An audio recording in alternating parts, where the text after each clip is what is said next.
So hello friends, I welcome you all to another edition of Daily News Analysis. So today is 13 November. So we are going to take a look at very important articles. The first article being the retail inflation at an all-time low. So essentially important article from the perspective of GS3 economy because mostly it is the impact of the GST that has shown up in the data. So another important article is about export promotion scheme or mission being launched by the cabinet. Apart from that, the credit guarantee scheme for MSMEs also being extended. Important update from the perspective of, say, tackling the tariff threat emanating from the Trump administration. So important schemes from the perspective of prelims as well as mains, particularly in economy. Another important article is about DNA profiling. So in the wake of, say, Delhi Red Fort blast in recent times, the identification of the person that is involved or the suspect that is involved with the help of DNA is ongoing. So essentially, what sort of method we are using to actually identify for the identification purpose is important from the perspective of science and technology part. Another important update is about GI tags being given to tribal products, and apart from that, the fees being lowered for the application of GI as well. So important update from the perspective of, say, GS2 tribal welfare. Apart from that, GS3 economy important as well. Particularly in the decoded section, we are going to take a look at very important article, how Tokyo or Japan rather has tackled Chinese chokehold on rare earths and how it has shielded itself to a certain extent from, say, Chinese hegemony in that regard. So important lessons that all the countries can learn from, say, the Japanese experience in that regard. So stay tuned for that particular analysis as well. So the first article is about retail inflation at an all-time low. See, the update in this regard has been given by the Ministry of Statistics and Program Implementation. Essentially, the retail inflation, the numbers have been historically low, say compared to the last October of 2024. So the current number is at staggeringly low 0.25%.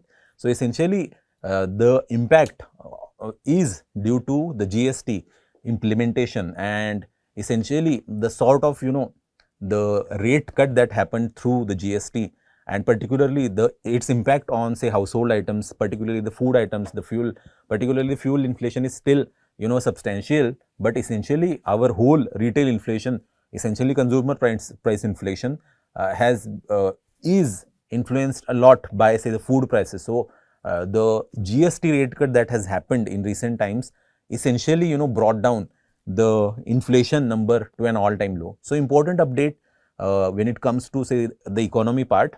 Apart from that, one interesting thing to understand here is it is very historically low numbers. These are very historically low numbers. See, earlier what used to be the lowest number is it is recorded way back in 2017. So after that, this is even lower inflation than that particular figure. So essentially very, very important update. Apart from that, the analysis why this is why the inflation is so low is also very vital. As I said, one reason is given is the GST implementation or GST rate cut that has been carried out in the particular quarter. But apart from that, the favorable base effect is also responsible for it.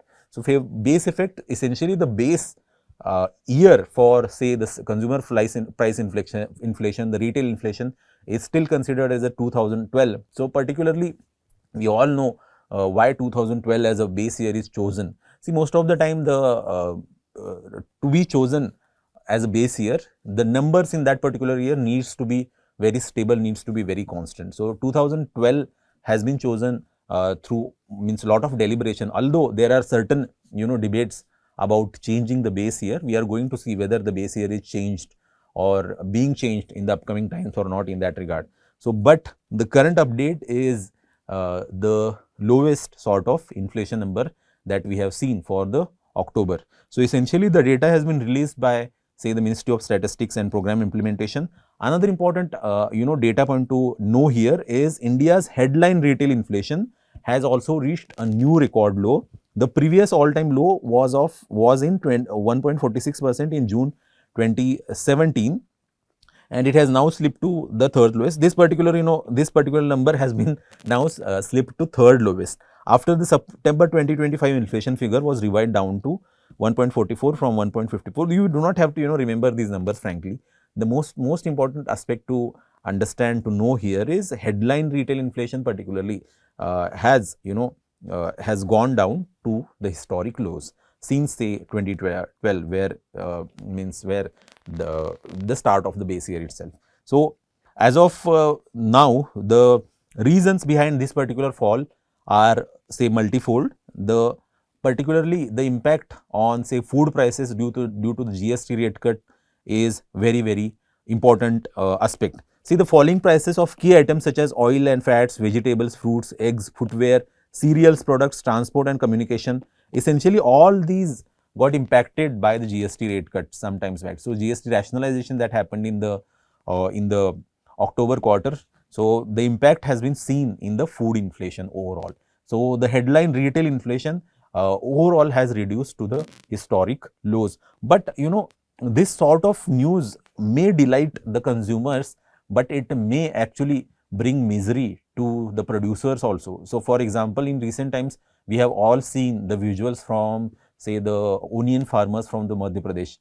See, the onions, the farmers have to actually sell their onions at just 2 or 3 rupees per kg, and it will not even recover their input cost. So essentially, it is very harmful situation for the farmers because although there are multiple other factors for say the low food prices or low sort of prices to the items like say onion, but essentially one reason is the overall reduction in prices in the food items. So we need to look at the problem holistically, and now the issue in front of say RBI is whether to do rate cuts in upcoming months or whether to go for aggressive rate cuts in the upcoming months, because to certain extent, what is the primary function of RBI's monetary policy is to control inflation. And so see, the inflation numbers, if they are well within the control, the focus needs to shift to say promoting growth. So essentially, if the RBI's focus is now to actually boost the growth numbers in the wake of say Trump's tariff threats, overall it will be a good step in the right direction. And there are all the indications that RBI may cut the repo rate particularly aggressively in the upcoming quarters, say updates in that regard. So essentially, the retail headline inflation has reached an historic low. Another important thing is there is a difference between say rural and urban numbers here. So rural is essentially 0%. It is in negative territory, retail headline inflation, but urban inflation is 0.88%, but on average it has been 0.25. So these are very historic numbers which we are seeing currently. See, we all know the inflation figures, particularly inflation figures in the sense the way inflation is measured. So essentially, there is consumer price index, there is wholesale price index. To certain extent, RBI, when it comes to the RBI's monetary policy, it considers consumer price index. So consumer price index, most of the time, the volatility in it is due to say food and fuel prices. Most of the time, food prices are very seasonal, show very seasonal fluctuations. So many times there are pretty much not these numbers are pretty much not say stable. These are fluctuating numbers most of the time. That's why there are two components to understand here. There is core inflation, then there is headline inflation. So essentially, the difference between the two is very important to understand. So you can clearly see the difference here, the core and headline inflation. So essentially, headline inflation includes volatile items like food and fuel. Core inflation, it essentially excludes food and fuel from say the overall consumer price inflation. So means essentially when we look at say retail inflation, most of the time it is consumer price inflation. If we exclude food and fuel from it, it becomes core inflation. So that's the numbers. That particular core inflation number gives us more stable sort of number when it comes to measuring the inflation, because it excludes very volatile items like food and fuel. Essentially, volatility is due to seasons, or maybe due to say global external factors, or maybe due to say internal conditions as well sometimes. So a lot of the time these food and fuel prices are volatile. If you exclude them, it becomes core inflation. But overall, see, for say core for the RBI's monetary policy decisions, core inflation is used. See, this is also very, very vital. Although, RBI considers CPI, it considers core inflation, which is essentially, say, the constant inflation. So, to a certain extent, this difference is very, very vital. Another important aspect to know is, see, different way we measure the inflation. As I said, there is headline and core inflation, that is one part, although I should have mentioned it later on. But first I should have covered consumer price inflation, or say wholesale price inflation, little bit in detail, and then there is GDP deflator as well. These are some of the basics of this particular article. So you must know these things. See, most of the time, just knowing the numbers is not enough. Numbers may change. These are quarterly, monthly figures that may change. So the analysis part is very, very important from the perspective of your exam. So that's why, and apart from that, having the conceptual clarity is also very vital. So consumer price index, it measures average change in prices of goods and services consumed by each and every household in India. So essentially, it is a retail inflation, most relevant to the general public. That is pretty much true. The base year is 2012. So base year essentially is the 2012. It is a monthly figure given by MOSPI, Ministry of Statistics and Program Implementation. So these are some of the components of, say, CPI: food and beverage, clothing, footwear, housing, fuel and light.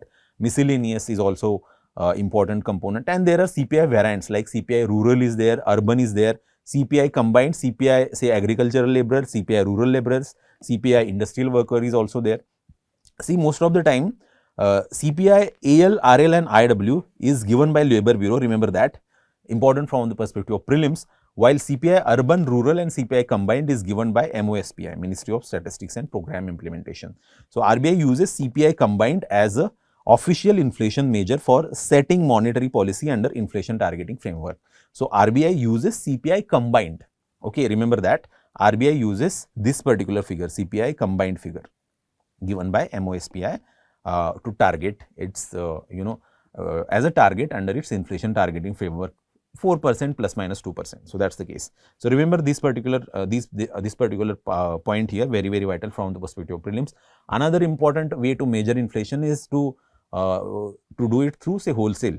So wholesale price index, it actually measures average changes in the price of goods at wholesale level, at a producer level, before they reach, say, the consumers. So it is sort of a wholesale inflation measured by Ministry of Commerce and Industry, Office of Economic Advisor under the Ministry of Commerce and Industry. So remember that WPI is measured under the Office of, say, Economic Advisor, Ministry of Commerce and Industry. CPI is measured by MOSPI, and that too, Labour Bureau measures CPI for, say, industrial workers, rural workers, urban workers, etc. So essentially, remember these particular points here. So remember that CPI rural laborers, CPI AL agriculture laborers, sorry, not urban laborers, rural laborers, agricultural laborers, and then we have industrial workers. These three CPI measures have been measured by Labour Bureau, not by MOSPI. Remember that, very, very vital from the perspective of prelims. WPI again, base year is 2011-12.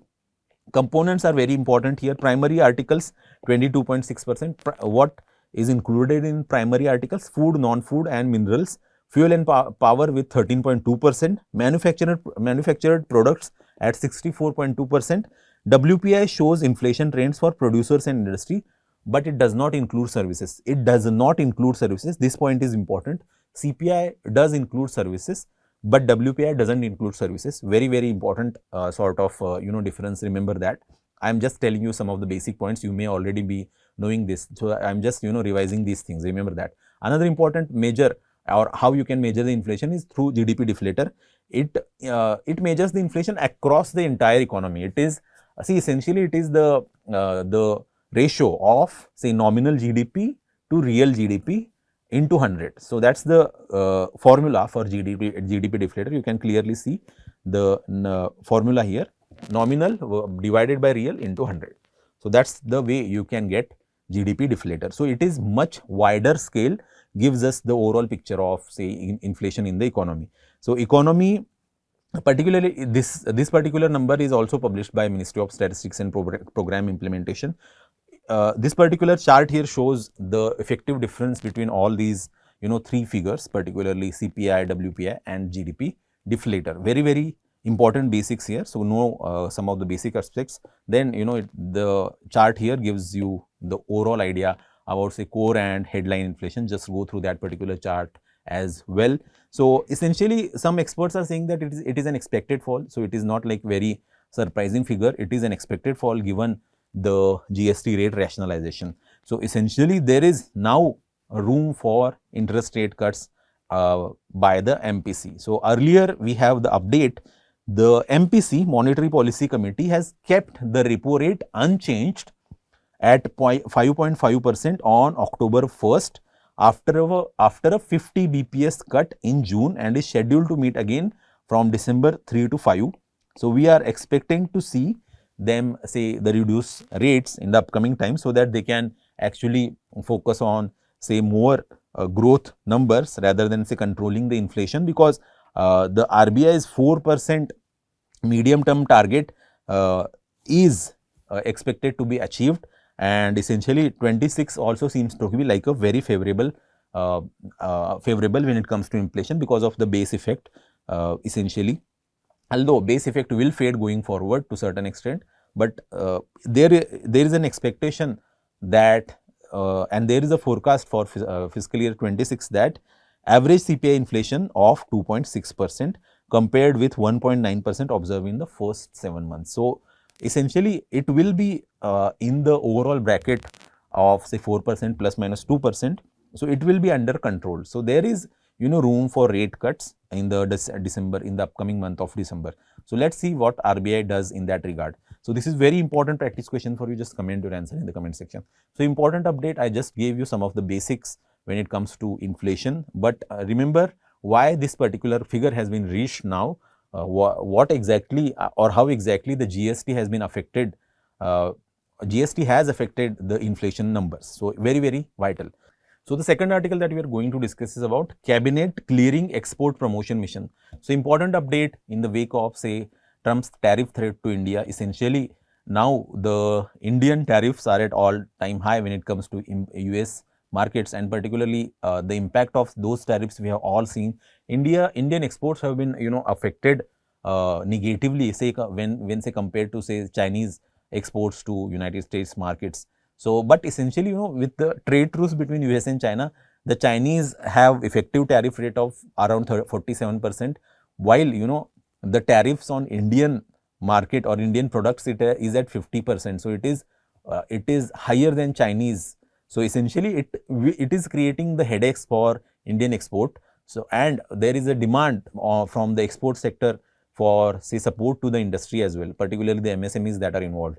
So, that is why this particular export promotion mission that is being cleared by, say, cabinet is very, very vital. So, essentially it is a 6-year mission with 25,000 crore, say, budget, which will actually help our exporters to sort of wither away this particular storm. Apart from that, there is 20,000 crore additional credit facility that is extended as well.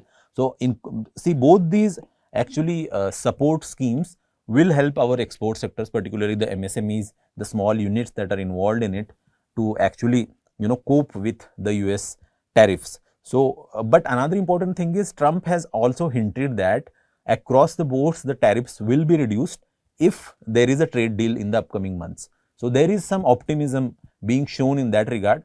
So, we will see whether we are say able to strike a deal with United States means in this regard or not.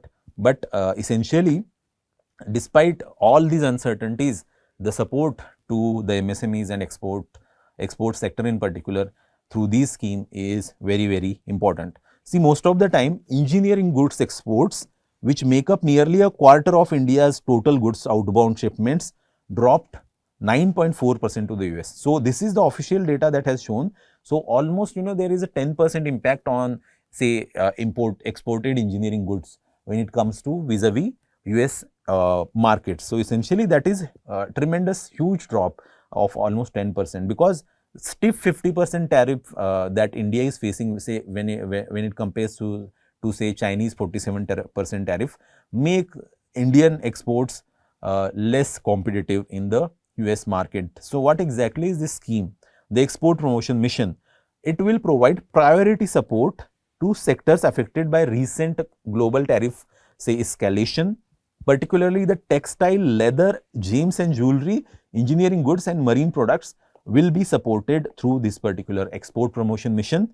It aims to sustain export orders, protect jobs and promote diversification into new markets. We will in the upcoming days we will see the specifics of the scheme, but at large this scheme will actually support these very labor intensive sectors that are tremendously or negatively affected by, say, the recent tariff impact.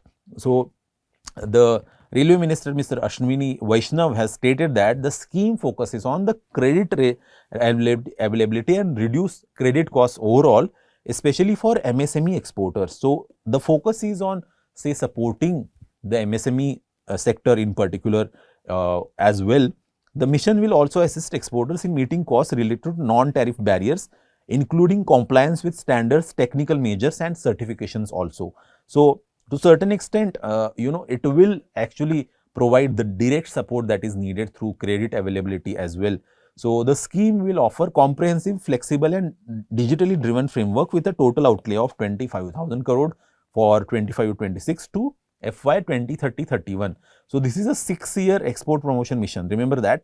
So it is long term mission, so that there is some sort of stability going forward when it comes to our export sector. It consolidates, another important point to know here is it consolidates major export promotion schemes like interest equalization scheme or market access initiative, aligning them with contemporary trading needs. So some schemes have been rationalized to actually or incorporated in the new scheme as well. Another important update in this regard is credit guarantee scheme for exporters is being extended, which offer 100% coverage through National Credit Guarantee Trustee Company Limited to member lending institutions. So it offers 100% coverage through National Credit Guarantee Trustee Company Limited. Remember this particular point, very vital, very important sort of specific about this particular scheme. Under the scheme, eligible exporters including MSMEs can access additional credit facilities up to 20,000 crore. So MSMEs are being taken care of when it comes to, say, the adverse impact of tariffs. The government expects the CGSE, particularly the credit guarantee scheme for exporters, to enhance global competitiveness, support diversification into new and emerging markets and provide collateral free credit access, thereby strengthening liquidity and ensuring smooth business operations for exporters. So very important, both these schemes are important. So remember the names of the scheme and some specifics associated. Although export promotion scheme, the specifics of it haven't been released yet, but the mission itself is very important, and there is across the board praise for these initiatives. So essentially, particularly when it comes to textile and apparel sector that has adversely affected by the US imposition of tariffs, has actually praised these particular initiatives. Why? Because the US being the largest market for India's textile and apparel exports, for example, just remember these data points, very important. 28% of total revenue came from, say, US markets when it comes to India's textile and apparel exports, which saw sharp fall, particularly as of September 2025. Exports, textile exports declined 10.45% and apparel exports by 10.14% compared to the previous year, with cumulative exports down by 10.34% across the board over September 2025. So almost 10 to 11% impact has been observed when it comes to export to, say, the US. So essentially important to understand, important to know that the 50% tariff imposition has adversely affected our labor intensive sector like textile and apparels. So these particular schemes will help the beleaguered sort of exporters in textile and apparel as well. So to certain extent, gems and jewelry sector has also praised these initiatives. Apart from that, MSMEs overall also have praised the initiative as well. So this is very important mission from the perspective of, say, supporting our export sector. So this is very important practice question. Just comment your answer in the comment section. Another important article that we are going to take a look at is DNA profiling. So in the recent Red Fort Delhi terror blast particularly, the government, the cabinet has described the blast as a terrorist incident. So essentially it is a terrorist attack, and we are seeing all these updates about, say, the modules being busted from, say, Jammu and Kashmir, from, say, neighboring areas of Delhi particularly. So we are going to see a lot of developments in that regard, and who is responsible and what sort of connection it has on, say, the foreign terrorist based organizations. All these things will come up in the upcoming times through the investigation. Obviously, just yesterday's DNA episode, we saw the role forensics play when it comes to post blast investigations. Apart from that, now another important point to understand here is, the particularly in the hospital, we have these 2 to 3 bodies that are unidentifiable. So essentially the suspect that has been assumed dead in the blast, that is, who is driving that particular I-20 car that exploded on, say, near the Red Fort. Now the body is burnt well beyond recognition. So there is only way to actually recognize the identity of that particular body is through DNA profiling. So that's why, in recent times we have seen the update in that regard. The mother is being, the mother's DNA will be matched with the DNA which is there in the hospital. So why particularly we need to have the mother's DNA in the first place for the identification of the body, and what sort of process is done so that we accurately identify the overall the person involved in this particular blast is very, very important from the perspective of science and technology. The method is important for science and technology. So remember that. So mother's DNA is very crucial here. That's why she has been brought to Delhi for, say, the DNA profiling. So DNA testing is the most reliable tool for identification in the aftermath of blast, fires or mass disasters in which victims are severely burnt and unrecognizable. So that's why DNA profiling is done, obviously, where fingerprinting or facial recognitions are not possible. That is also true to a certain extent. Forensic scientists turn to the most preserved parts of the body, typically bones or teeth. See, most of the time in the blast or in the severe fire incidences, the bones typically, particularly also the teeth, will give us information when it comes to if you are able to say extracting the DNA out of them. And these are very hard tissues that are essentially not burned through the blast, and essentially they protect the genetic material that is present in the soft tissues within them. So even under the extreme heats, that's why the DNA profiling gives us the clues for the identity. Identification is done through kinship analysis, a process that compares victims' DNA with that of biological relatives. So that's why the biological mother has been the sample, where the sample of the biological mother will now be checked. So what are the methods of DNA identification here? There are 2 primary methods. Both these methods are very, very important. Remember that. The first is autosomal short tandem repeats profiling, STR profiling. So STR profiling is done, which analyzes short tandem repeats, STRs. So what exactly is these are small repeating short tandem repeats, particularly in the genome. These are small repeating DNA sequences. So sometimes DNA sequences, particularly it involves base pairs. Essentially some pairs gets repeated after some specific intervals, and if we are able to analyze the unique say the repeat for each individual, we are able to say, and if we compare it to, say, the sample that we collected from the relative or something like that, there will be similarities in that regard, because these STRs, particularly short tandem repeats, will show in the similarly in the persons with similar genome to a certain extent. So since a child inherit half of their DNA from each parent, matching 50% of the STR markers with the mother sample can confirm the identity of identity with high accuracy. So, there is high accuracy in case of say match.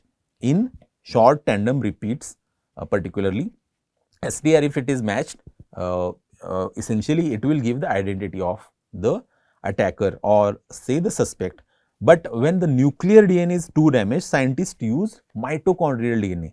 So, empty DNA analysis is done, mitochondrial DNA. Mitochondrial DNA is exclusively or only inherited from the mother and exist in large number in each cells. If STR profiling is not possible, if the nuclear DNA is too damaged, scientists can actually do mitochondrial DNA analysis, particularly the empty DNA analysis is done.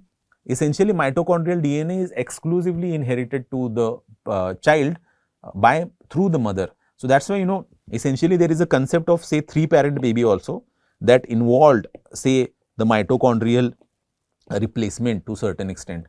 So, essentially mitochondria plays very important role here. The mitochondrial DNA plays very important role in case nuclear DNA is say very beyond is damaged beyond recognition in that regard. So, although it can only confirm the maternal lineage, empty DNA analysis is crucial tool when other identification methods also fail. So, essentially empty DNA analysis gives us maternal lineage because obviously the empty DNA, mitochondrial DNA comes to the child only through the mother. So, essentially there are some diseases also which are exclusively carried through the mother's DNA to the children. So, those are that particular point is very crucial to understand here. So, there are two methods which are generally adopted in DNA profiling, STR and empty DNA analysis, mitochondrial DNA analysis. So, let us look at what exactly is this STR profiling. So, DNA profiling process begins with the collection of biological materials such as blood, saliva, bone, teeth or tissue. Essentially, if the body is burned beyond recognition, most of the time, as I earlier said, bone or teeth samples are taken, then samples are processed to extract DNA, then it is checked for quality and quantity using gel electrophoresis and nano drop spectrophotometer particularly. Next is polymerase chain reaction amplification copies selected STR regions millions of times, making them detectable from say tiny amount of even DNA. The amplified DNA fragments undergo say capillary electrophoresis, which separates them by size and identifies the number of repeats of each STR locus. The results are analyzed using gene mapper genotype software to generate a DNA profile. So, essentially the software being used here is gene mapper genotype software. You do not have to remember all these terms and terminologies, just know that some of the processes that are involved in this. So, essentially it is a software that does all this work. Obviously, we have to prepare the sample. There are some processes involved like polymerase chain reaction amplification. Apart from that, DNA fragments also has to go through capillary electrophoresis. These are all chemical methods. Then if you put in all these things in the software, it gives us whole DNA profile. This profile is then compared with say the reference sample from known individuals. So, in this case particularly the mother's DNA profile will be checked with the with the suspect sort of. Since STR patterns are highly specific, the likelihood of two unrelated individuals having the same STR profile is very extremely low, allowing accurate identification.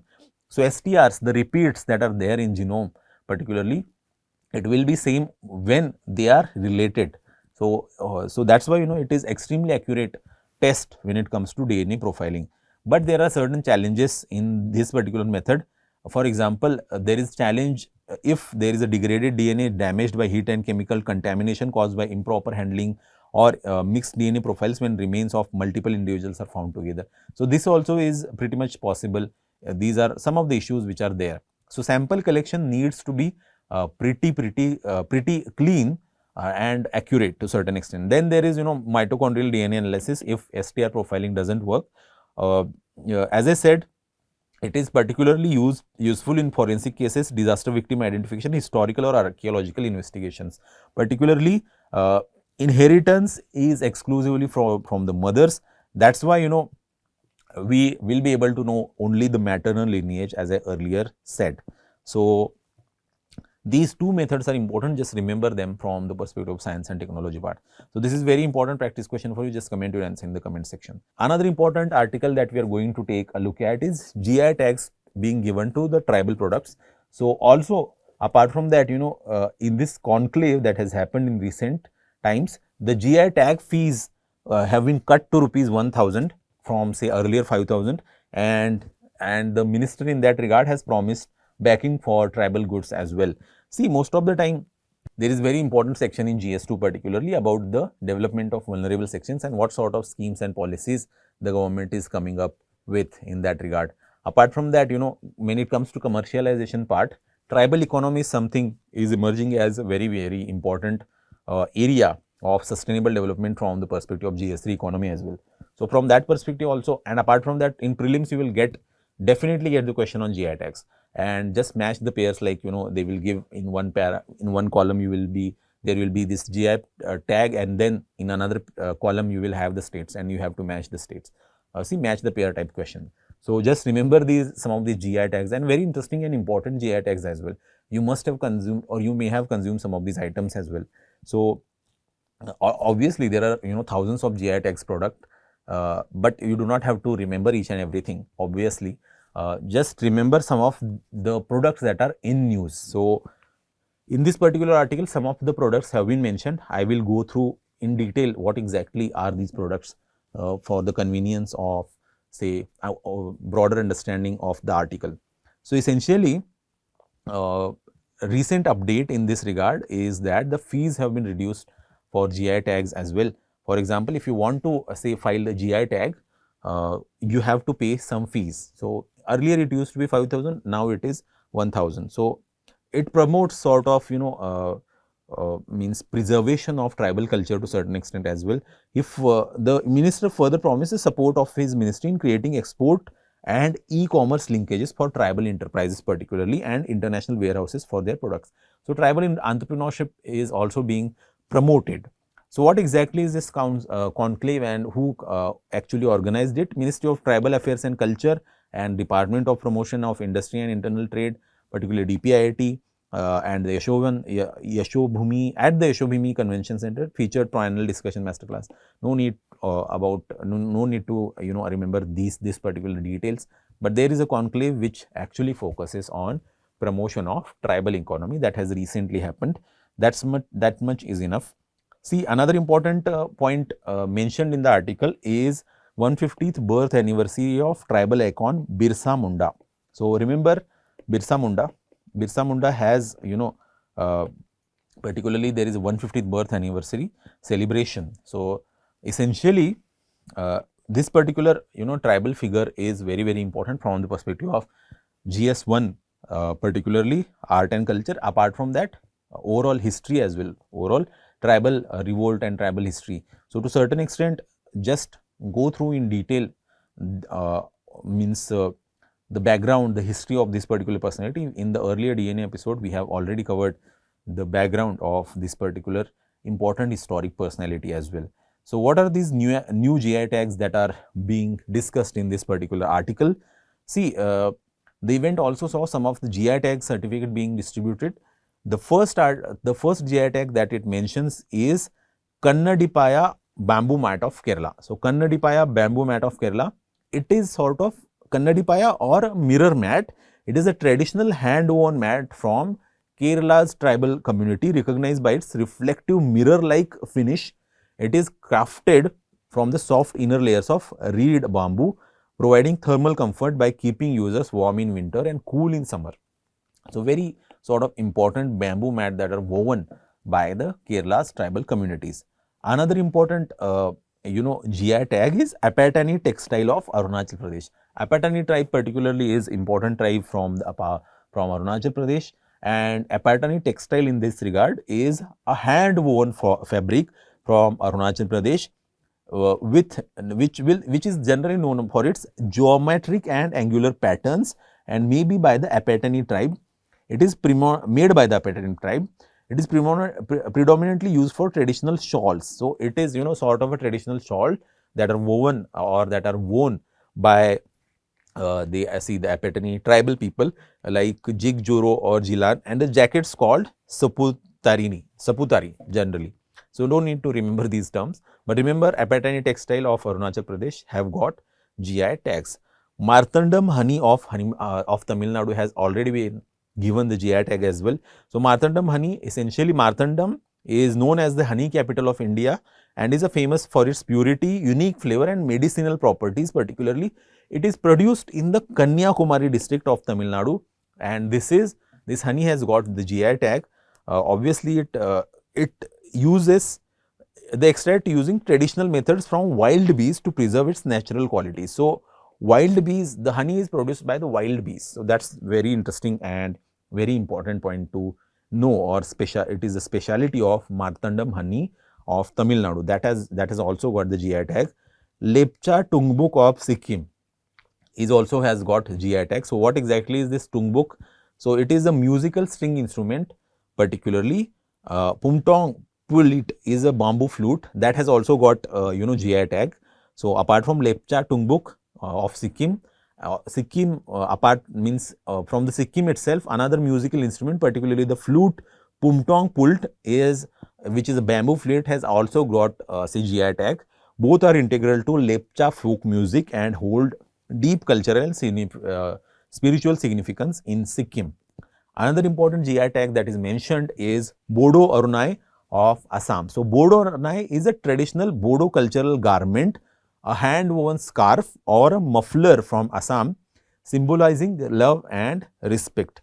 Another important GI tag is Ambaji white marble of Gujarat, that has also got GI tag. In the conclave, the certificate has been given to that particular Ambaji white marble of Gujarat. So, Ambaji white marble is a high quality cream colored marble quarried from Ambaji region of Gujarat. Again, see, GI tag essentially is a geographic. So, geography makes it unique. So, this white marble is known for its elegant, pristine and luminous appearance, which is specific to the Ambaji region of Gujarat. Remember that. And then from Uttarakhand, there is a Bedu and Badri Cow ghee. So, Badri cow is a native to say the Himalayan region, particularly it is a breed found in high altitude regions of Uttarakhand and Himalayas. So, these cows feed on a variety of local herbs and medicinal shrubs, which contributes to the unique nutrient profile and high quality of their milk.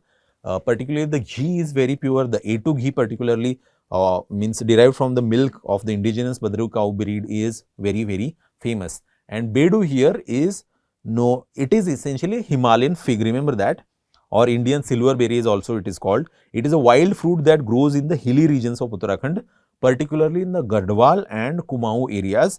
It is known for its cultural significance, medicinal properties. It has some medicinal properties and nutritional value also is very high when it comes to Bedu. So, Bedu is a wild fig that is grown in say Himalayas. So, that has also got GI tags. So, these are some of the products that are mentioned. So, just remember very important from the perspective of prelims. Definitely you may get a question in that regard. So, this is some basic about say GI tag itself. So, GI tag as I said, it is a sign used on products that have specific geographical and possible qualities, reputation or characteristics unique to that particular location. So, geography and location makes that product unique. That is why we give that those particular geographic products unique tags, sort of GI tags.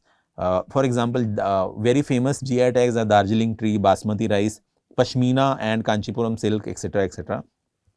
Governed by obviously geographical indication of goods registration and protection act of 1999. So, that is the underlying act that is there, and it is administered by GI registry under the Department of Promotion of Industry and Internal Trade, DPIIT, Ministry of Commerce and Industry, remember that. So, DPIIT gives this particular GI certificates. Obviously, there is GI registry which is managed by DPIIT, and DPIIT itself is a part of Ministry of Commerce. Remember, very important, very basic thing here, but sometimes you may miss this, and if it comes out in say UPSC prelims particularly, you may get confused. So, that is why the background is important here. So, apart from that there is a registration process you can clearly see there is application fee that has been reduced now. So, for example, there is application filing, then there is examination, publication in GI journal, opposition period, then there is registration, and then you get a validity. And obviously, there are benefits to GI tags. For example, legal protection, the product gets legal protection. Market recognition is the most important point here. It gives that particular product a market value and export potential. Economic benefit, it boosts regional economy, and it preserves important tribal cultural heritage. Apart from that, under the act, there is a penalty for misuse as well. For example, unauthorized use of GI is punishable under the law. Fine up to 1 lakh and imprison up to 3 years or both. So, this also provision is important.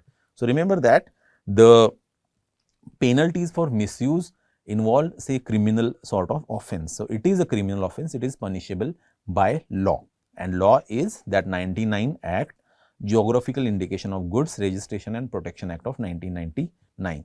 So, this is very important practice question. Just comment your answer in the comment section. Important article, some GI tags are very, very vital from the perspective particularly of prelims. So, in decoded section, important analysis titled Tokyo Tutorial Countering China's Rare Earth Choke. See, most of the time we have all seen the Chinese belligerence when it comes to rare earth elements. In recent times, although China may have agreed for, say, the pause on its, say, the export control that it actually imposed in recent times, but it has alarmed many countries, particularly, US, EU, these countries have already started, sort of means forming some sort of strategies so that they become strategically independent of, say, the Chinese chokehold on rare earths. But obviously, the dominance of China is such that doing away the dependence, particularly on Chinese rare earths, is very difficult. So, essentially, but one country has, managed to reduce its dependence, although if not, completely do away with its dependence on China, that is Japan. So essentially, it did apply, or did implement some of the strategies earlier so that it reduce its dependence on Chinese rare earths. Most of the time, what is the reason behind, say, the Japanese waking up to this particular threat early is the 2010 incident. So, in 2010 particularly, there was an incident involving, say, the two navies on Senkaku Island particularly. So, on September 7, 2010, a Chinese fishing boat collided with two Japanese Coast Guard vessels. So, Chinese fishing boat collided with two Japanese Coast Guard vessels near the Senkaku Islands in the East China Sea, leading to the arrest of boats captained by Japan. So, essentially, boat's captain was arrested by Japan, and that sort of, increased the tension between the two countries. As a retaliation, actually, Chinese government halted exports of rare earth minerals to Japan. So, that caused, tremendous hurt when it comes to Japanese automation industry.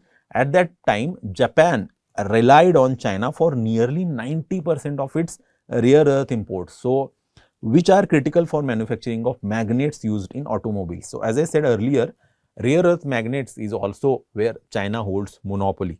So, although, after 2010 incident and, say, Chinese curbs on, say, the import or export of these particular rare earth magnets to Japan, Japan woke up and the dispute was eventually resolved, but the incident caused rare earth prices to surge tenfold within a year after that, highlighting Japan's heavy dependence on Chinese supplies. So, that is what is the reason that, opened the eyes of Chinese at that point of time, so that they can reduce their own dependence on Chinese.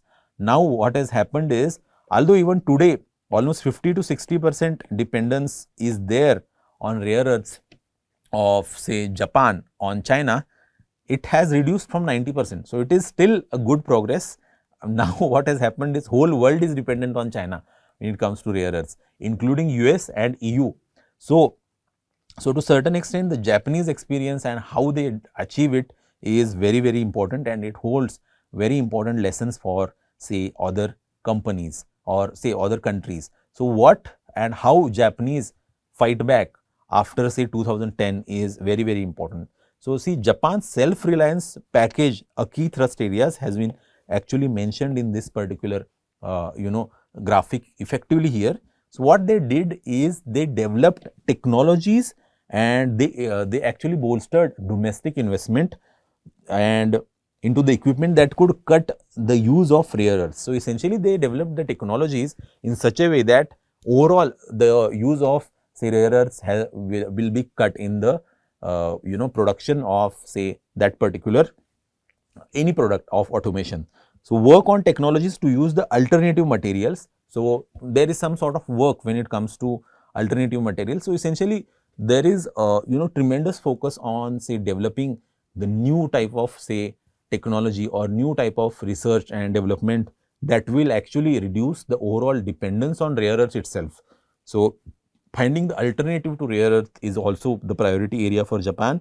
And another important aspect that was actually focused by Japan is recycling of the used rare earths. So that also gave Japan some sort of recycling facility of its own, which actually led to the development of more efficient recycling technologies going forward, which reduced the dependence on say new rare earths from say Chinese particularly. Develop mines and acquire interest in rare earth mines in Australia and other places. So this also aspect is very, very important. Japan invested heavily after this on say the mines and acquire interest in rare earths in say Australia for that matter. The capacity of providing loan guarantees and equity investment by government and affiliated organizations, such activities was beefed up as well. Commenced stockpiling of rare earth in addition to the policy framework to ensure reserves of critical minerals. So to certain extent stockpiling and reserve were also boosted up. So it is sort of very comprehensive strategy which not just involved say finding the new technology or alternative to the rare earths. Apart from that, recycling was also focused, and apart from that there is focus also on say the collaboration in other countries, particularly for the development of say rare earth minerals and mines in those particular countries. Particularly Australia is also said to have tremendous reserve of say rare earth elements. So overall Japanese strategy in this regard is wholesale or wholesome, or I will say sort of all round strategy. So to certain extent the Chinese dependence did reduce, Japanese dependence of rare earths on China did reduce from say 90% to 60% in recent times, 50 to 60% particularly. The another important aspect that has been highlighted in the article is the collaboration between China and Japan and Australia.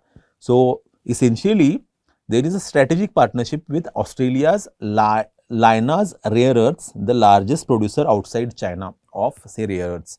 So essentially Japan after the 2010 incident particularly focused on diversifying its supply sources itself away from say China, and that's where it partnered with say that Australia's Lynas Rare Earths, the largest producer of rare earths particularly in Australia. This particular partnership involved investments and supply deals with Japanese companies such as Sojitz and JOGMEC, ensuring a stable supply of critical minerals like neodymium, dysprosium for industries producing automobile and wind turbine overall. So Japanese firms have also invested in processing and refining facilities to convert raw material into industrial outputs, as I earlier said. And Japan's dependence has been reduced to 60% and below 50%, even below 50% in the current year. China still dominates the rare earth market, producing nearly 70% of mined supply and processing about 90% of global output, and highlighting its strategic control. And it did use this particular control strategically as well. Japanese industry executives stress the need for alternative supply chains to reduce vulnerability. So that's the case. Japanese template in this regard is very holistic. Particularly the investment done by Japanese in the development of their own sort of rare earth production in the domestically is also very, very notable and tremendous. The speed and scale of the response after 2010 particularly is very unique to Japan, As a result, Japan's rare earth consumption has fallen to less than half of 2010 levels, demonstrating the effectiveness of these measures. Particularly, as I earlier said, they invested in the technologies that overall reduced their own dependence on rare earths, the use of rare earth itself. So essentially, what has happened now that Japan's rare earth consumption has fallen to less than half of say 2010 levels. So the exposure that is there of say Japan to the vulnerability associated with rare earths has overall reduced say compared to 2010. On the other hand, compared to 2010, other countries, over reliance on China and the exposure or vulnerability towards say rare earth fluctuations or export curves has increased. So essentially Japanese sort of experience in this regard is immutable by other countries. This particular Japan has been insulated from potential embargoes also to certain extent.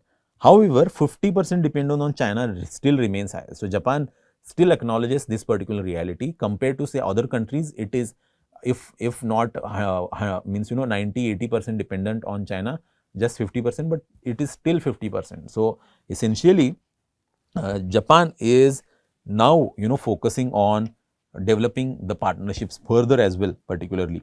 So the key takeaways obviously are there. Particularly the most important is comprehensive multi-pronged policy approach that Japan adopted, particularly diversifying supply sources, investing in technology and alternative materials, building strategic reserves, and promoting recycling initiatives. So remember and note down these 3 to 4 sort of points here.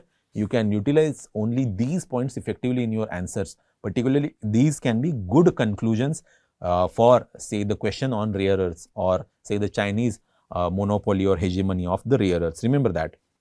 So very, very vital. Essentially, India's exposure to rare earths is also very important to know here. The impact of Chinese rare earth restrictions on India is expected to be limited due to low relatively domestic consumption. Although demand has grown in recent times, that is very true. India imported 2270 tons of rare earth element in 23-24, a 23% increase from 2019-20, with 65% coming from China and 10% from Hong Kong. Obviously, it shows the over reliance on say Chinese exports, particularly Chinese exports of rare earths. So domestic production is also important to know here. Whether India produces some of its own rare earths or not, India does produce the rare earths, particularly state-owned IRL Limited, which operates a processing unit with a capacity of 10,000 tons per year compared to China's over 2 lakh tons refined in 2023. So Chinese, refining capacity, the domestic production is huge when it compares to India.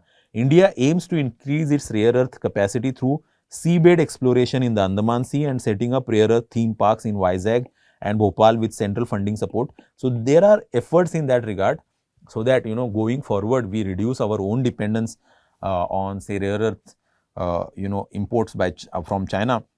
Globally also US is actually reviving rare earth processing. Apart from that, EU depends heavily on Chinese imports of rare earth, but efforts are underway to develop domestic capabilities with companies like Solvay in France aiming to supply a third of Europe's processed rare earths demand for permanent magnets by 2030.